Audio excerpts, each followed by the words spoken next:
Gue ada satu pertanyaan. Sebenarnya lu paham nggak tentang cara berpikir? Lu tahu nggak berpikir itu apa? Kalau lu memang tahu itu berpikir apa, lu pasti bisa jawab. Dan kenapa lu berpikir? Secara garis besar, berpikir itu kerjanya siapa? Pasti kerjanya otak kan? Gak mungkin kerjanya tangan. Gak mungkin juga kerjanya kaki. Otak kerjanya untuk berpikir. Tapi lu tahu nggak berpikir itu apa? Berdasarkan pemahaman gua, berpikir itu adalah dimana panca indera lu mendapatkan input yang disalurkan kepada otak sehingga otak itu merespon. Nah, itulah yang disebut dengan berpikir.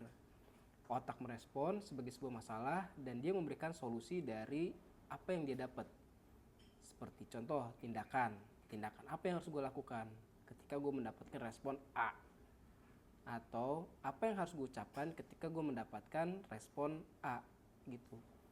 Secara kesimpulan, berpikir itu adalah cara kerja otak atau memaksimalkan kerja otak untuk menghasilkan sebuah solusi. Tapi intinya apa yang dilakukan atau dikerjakan oleh otak itu adalah memberikan sebuah solusi. Ingat ya, sebuah solusi, bukan masalah baru. Secara garis besar cara berpikir itu sudah gue kasih tahu ya, yaitu bagaimana panca indera lu mendapat input dikirimkan ke dalam otak dan otak merespon menjadi sebuah masalah dan menghasilkan sebuah solusi kayak gitu. Nah, lalu sebenarnya cara berpikir itu ada berapa sih? Atau ada berapa sih jenis cara berpikir? Yang gue ketahui, cara berpikir itu hanya ada 3. Pertama itu adalah cara berpikir mistis, cara berpikir kritis, dan cara berpikir ilmiah. Oke, sabar dulu, jangan sampai ke situ dulu. Kita pahami dulu. Sebenarnya syarat manusia berpikir itu ada beberapa. Sebelum kita masuk ke dalam jenis-jenis cara berpikir, syaratnya dulu deh kita ketahuin. Yang udah pasti manusia itu harus hidup, karena orang mati nggak mungkin berpikir kan. Nah, yang kedua, orang itu memiliki panca indera yang lengkap atau memiliki panca indera deh, ya kan. Lalu yang ketiga, manusia itu bernafas, karena kalau nggak bernafas bisa mati. Iya nggak? Iya kan? Nah, lalu yang keempat adalah dia memiliki kesadaran. Dia tidak gila, dia tidak sedang tidur atau sedang pingsan. Tuh. Orang gila kenapa bisa makan? Kenapa dia bisa berjalan? Kenapa dia bisa marah ya kan ketika diganggu? Karena itu berdasarkan instingnya dia. Yang kelima, dia memiliki masalah gitu. Sehingga ketika dia memiliki masalah, dia bisa melakukan kinerja otak atau memaksimalkan kinerja otak. Oke, yang berikutnya adalah cara berpikir atau jenis-jenis cara berpikir. Secara garis besar yang gue ketahui cuma 3 ya cara berpikir itu. Mungkin yang lain lebih banyak tahu lah. Tapi secara yang gue tahu ada 3 doang. Pertama itu mistis. Kenapa disebut dengan mistis? Karena cara berpikir ini menurut gue rangkaian tidak utuh gitu. Kenapa mistis? Jadi seperti yang gue tadi kasih tahu ya, bahwa otak bisa berpikir ketika dia mendapatkan input bahasanya. Setelah dia mendapatkan input, maka dia akan diproses tuh si informasi tadi. Setelah diproses, maka dia akan menghasilkan output. Nah, dalam kasus cara berpikir mistis, orang yang berpikir mistis itu dia tidak memprosesnya secara mendetail atau secara lengkap, gue bilang. Jadi ketika dia mendapatkan respon itu menyimpulkan suatu contoh, ya kan, orang ngelihat asap dari kejauhan semuanya, tiba-tiba langsung menyimpulkan, wah ada kebakaran. Bisa jadi itu adalah bakaran sampah, atau mungkin ada orang lagi ngefogging, kan bisa ya, bentuknya asap-asap juga gitu. Tapi orang yang berpikir mistis dia akan langsung menyimpulkan bahwa itu adalah suatu kebakaran gitu. Jadi cara berpikir mistis ini lebih kepada cara berpikir yang instan gitu loh. Instan, dia hanya menerima, memproses hanya seadanya atau mungkin sederhana, lalu dia langsung menyimpulkan.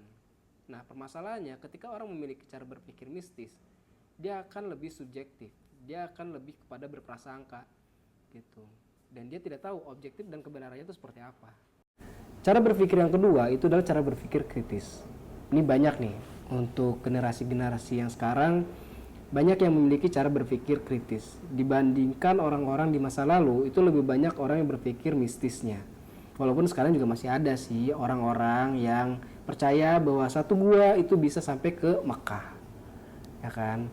Atau mungkin ada satu kuburan, ya kan, yang dianggap sebagai keramat, bisa menghadirkan atau mendatangkan suatu mukjizat.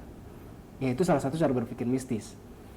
Nah, pada proses cara berpikir kritis ini, ketika seseorang mendapatkan input, lalu dia akan memproses, dia akan mempertanyakan, dia akan coba mencari tahu sebab dan juga akibatnya seperti apa, lalu dia akan menyimpulkan. Nah, hanya saja dalam proses kritis ini, kesimpulannya itu hanya sekedar untuk dirinya dia sendiri, gitu loh. Dia tidak gunakan untuk kemaslahatan orang banyak. Dia hanya sekedar tahu, oh ya udah gue tahu bahwa itu tuh kayak gini, itu tuh kayak gini. Itu cara berpikir kritis. Prosesnya memang benar, dia mencari tahu kebenaran, mencari tahu objektivitasnya seperti apa, ya kan. Tapi dalam mengambil satu keputusan atau mengambil sebuah solusi, dia tidak universal. Permasalahannya ada di situ. Sehingga orang yang berpikir kritis saja, dia akan cenderung kepada apatis, egois, dan lebih kepada pesimis. Kurang lebih seperti itulah. Nah, mungkin buat anak-anak zaman sekarang, berpikir kritis itu suatu hal yang lumrah karena memang mereka sudah banyak mendapatkan informasi dari internet dan kemudahan mendapatkan informasi dari internet, sehingga akan jadi lebih mudah ketika seseorang itu mencari tahu tentang suatu hal seperti itu. Itu kurang lebih tentang cara berpikir kritis. Ada cara berpikir yang ketiga, yaitu cara berpikir ilmiah. Cara berpikir ilmiah ini bisa disebut cara berpikir yang paling lengkap prosesnya. Dia mengambil satu input atau dia mendapatkan satu input, lalu dia memproses secara signifikan. Akhirnya dia mengambil sebuah solusi. Sebuah solusi yang bisa didapat atau bisa disimpulkan bahwa ini adalah solusi yang universal. Kayak gitu. Jadi solusi yang dia gunakan itu bisa digunakan oleh orang lain, oleh dirinya sendiri tentang satu permasalahan yang dihadapi. Seperti itu. Jadi cara berpikir ilmiah ini menurut gue adalah suatu cara berpikir yang lebih tepat gitu loh, untuk menyelesaikan suatu permasalahan. Karena ketika seseorang itu mendapatkan masalah, maka dia harus mencari tahu dulu nih. Dia harus melalui proses kritis dulu. Mengkritisi dulu nih, apa sih penyebab dari permasalahan tersebut? Apa sih akar dari permasalahan tersebut? Lalu bagaimana nih solusi-solusi yang pernah digunakan oleh orang lain, dan apa solusi yang tepat yang bisa digunakan dalam kondisi, waktu, dan juga orang tertentu gitu. Jadi solusinya universal, bisa digunakan oleh semuanya. Nah, kenapa akhirnya gue menyimpulkan bahwa cara berpikir sendiri itu adalah cara berpikir kritis ilmiah ya. Gue mengambil kritis ilmiahnya adalah memaksimalkan kinerja otak untuk mendapatkan sebuah solusi yang ilmiah, yang universal. Itu cara berpikir kritis dan ilmiah. Nah, buat kalian yang mungkin suka baca buku tentang pemikiran, kalian bisa menggunakan metode cara berpikir kritis ilmiah ini. Jadi sebelum kalian baca buku, coba kalian lihat dulu siapa sih pengarang buku ini dan dia mempunyai pemahaman apa. Tujuan dia apa sih membuat buku ini? Itu kalian bisa dapatkan di kesimpulan. Di kesimpulan buku atau di pendahuluan buku, biasanya dia akan menerangkan sebenarnya buku ini untuk apa dan seperti apa. Apakah buku ini sesuai dengan apa yang lo inginkan atau tidak? Karena setiap penulis itu pasti mempunyai maksud dan tujuan di dalam sebuah tulisannya, nggak polos-polos aja kayak gitu. Jadi buat kalian yang suka baca buku, coba deh kalian terapin cara berpikir kritis ilmiah ini. Atau mungkin kalian lagi menghadapi permasalahan, nah coba kalian gunakan cara berpikir kritis dan ilmiah ini. Ingat ya, prosesnya adalah kalian mendapatkan input suatu permasalahan yang kalian dapati oleh panca indera kalian. Panca indera udah tahu kan, mata sebagai penglihatan, telinga sebagai pendengaran, hidung sebagai penciuman, kulit sebagai perasa, ya kan? Seperti itu. Nah, jadi ketika kalian mendapat permasalahan, kalian jangan langsung mengambil satu keputusan yang terlalu cepat gitu. Kalian coba pelajari dulu, kalian coba telaah dulu, lalu ambil solusi yang memang itu adalah yang terbaik untuk orang lain dan untuk diri kita sendiri.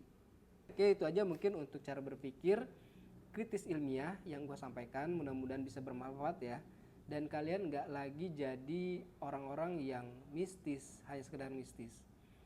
Mungkin next gue bakal ngebahas masalah cara berpikir yang lain, atau mungkin kelanjutan dari cara berpikir kritis ilmiah ini.